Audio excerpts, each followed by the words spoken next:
O Evangelho deste domingo, 28 de março do pandêmico e neoliberal fascista ano de 2021,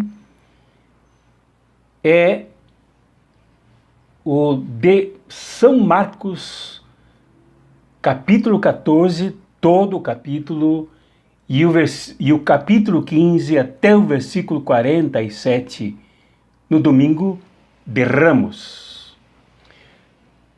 Trabalharemos aqui mais ou menos 5 episódios, todos eles apontando para Jesus. Uns para a sua morte e outros gerando vida em torno de Jesus. Hoje eu me limitarei apenas aos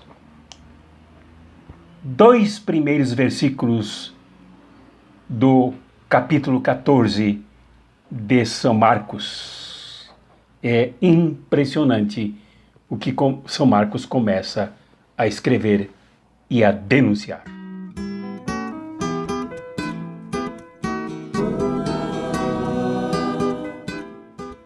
Os 2 primeiros versículos de São Marcos dizem exatamente assim: faltavam 2 dias para a Páscoa e para a festa dos ázimos. Os sumos sacerdotes e os mestres da lei procuravam um meio de prender Jesus à tentação para matá-lo. Quer dizer, o Evangelho de São Marcos começa de uma maneira até estranha, surpreendente. E esse Evangelho é base para as celebrações do Domingo de Ramos, anunciando armadilhas. Armadilhas para prender Jesus e depois matá-lo. É surpreendente porque eram os homens da religião do templo judaico de Salomão em Jerusalém. Eram os sacerdotes, os sumos, os máximos sacerdotes do templo e os fariseus. Isto é, os homens do culto, os homens da liturgia e os homens da teologia. Os homens do culto que celebravam aquilo que os homens da teologia descobriam no passado, as marcas de Deus na história, as marcas libertadoras de Deus na história, as marcas de Deus envolvido com o povo mais sofrido na história de Israel. Deixando isso tudo de lado, como que esquecendo de tudo isso, por razões que descreveremos, os sumos sacerdotes, os homens do culto, e os fariseus, os homens da fé, os homens da religião, os homens da teologia, se preparavam para armar traição a Jesus. Eu digo que é impressionante porque normalmente a religião não trata dessas coisas. Religião não trata essencialmente de matar alguém. Pelo contrário, a religião verdadeira se coloca ao lado dos perseguidos, dos injustiçados, dos pisados, dos abandonados, como nós veremos no episódio de Jesus que teve a sua cabeça banhada, ungida pelo óleo derramado por uma mulher.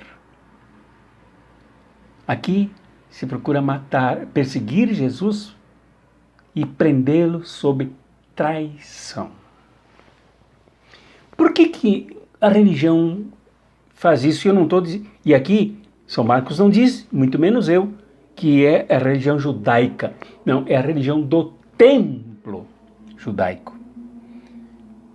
Primeiro porque a religião do templo judaico, com estes altos funcionários da religião, fizeram uma aliança com o Império Romano e abandonaram o Deus Yahvé, abandonaram o Deus libertador, o Deus do êxodo, o Deus da marcha em direção à Terra Prometida. E adotaram o Deus Kaiser, o Deus do Império Romano, o Deus da morte. Este é o primeiro destaque que é preciso dar. O segundo, que esta religião recebe o povo em festa, o povo que vem de todos os quadrantes do território israelita, vem da Palestina, e como nós vimos no domingo passado, vem até da Grécia, vem de vários lugares para esta festa magna, que era dos pães ázimos e da Páscoa. Páscoa tão bonita, tão significativa, tão densa de significados.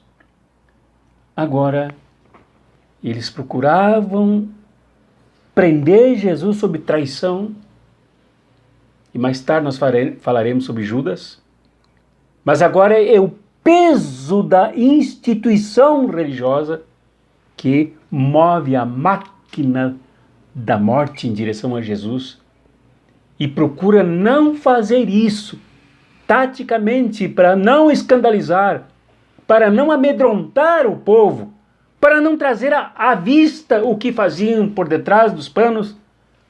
Eles procuravam a maneira de promover a traição de Jesus no silêncio. E como o Evangelho descreve mais adiante, a traição dentro da própria ceia, onde Jesus intimamente compartilhava o pão e o vinho com seus discípulos. A religião que se perde de Deus se perde dos pobres. A religião que se perde dos pobres se afasta de Deus. A religião que se afasta de Deus e dos pobres, o Deus dos pobres e os pobres de Deus, que carecem de um novo projeto libertador, se aproxima dos poderosos.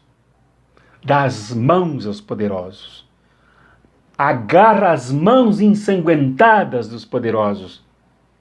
E os que dão as mãos ensanguentadas, as mãos ensanguentadas dos poderosos, ensanguentam também as suas e se tornam bandidos, criminosos, como os sumos sacerdotes e os fariseus. Este evangelho acalha muito bem para o momento que nós vivemos no mundo hoje, particularmente no Brasil. Quando vemos religiões, denominações, credos ditos cristãos, de mãos dadas com os que matam, de mãos dadas com os que falam em Deus e matam Deus no próximo. Hoje, os que seguiam Jesus da mesma forma como os sacerdotes e os fariseus seguiam Deus e Yahvé e traíram Deus e Yahvé, hoje muitos dos que dizem seguir Jesus traem Jesus e se colocam na mesma marcha dos sumos sacerdotes e dos fariseus, procurando traí-lo. Cada vez que a religião se avizinha dos poderosos, busca os benefícios dos poderosos, nega a fé, nega o Jesus de Nazaré, nega o Jesus de Betânia, como nós veremos na próxima reflexão, nega o Jesus que aceita ser ungido por uma mulher. Esta religião, esta denominação, este credo deixa de ser igreja, deixa de ser religião para virar empresa matadouro, empresa que assassina Jesus de novo. Não penso que São Marcos comece o seu capítulo 14 por acaso. As comunidades de São Marcos conheciam essa história e reviviam essa história, para que jamais caíssem na mesma tentação, esta sim, mesma tentação dos sumos sacerdotes da religião velha, da religião do templo, da religião dos negócios, da religião mancomunada com o Império Romano, da religião ao lado do quartel, da religião do templo ao lado do palácio, da religião do cofre do tesouro, que se transformou num banco e que se transformou também em negócios com mercadores vendendo coisas dentro do templo. Esta religião é a religião da morte. Ela só tem como ação a traição e a morte de Jesus. É bom que Marcos coloque isto no primeiro capítulo, nos primeiros versículos do seu capítulo 14, e é bom que a liturgia traga este evangelho para o momento que nós vivemos hoje. É um momento de juízo, é um momento de julgamento, é um momento de confronto com o próprio evangelho, para nos perguntarmos que tipo de Jesus nós seguimos.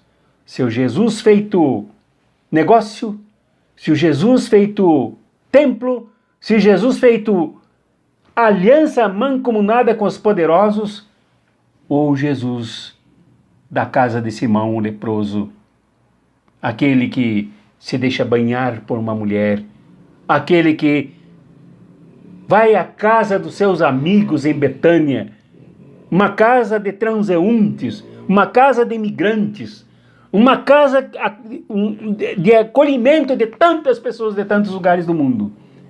Este Jesus não tem nada a ver com os religiosos e religiosas, com os sumos sacerdotes ou os subsacerdotes, com os pastores, com os fariseus, com os teólogos que aplaudem os poderosos.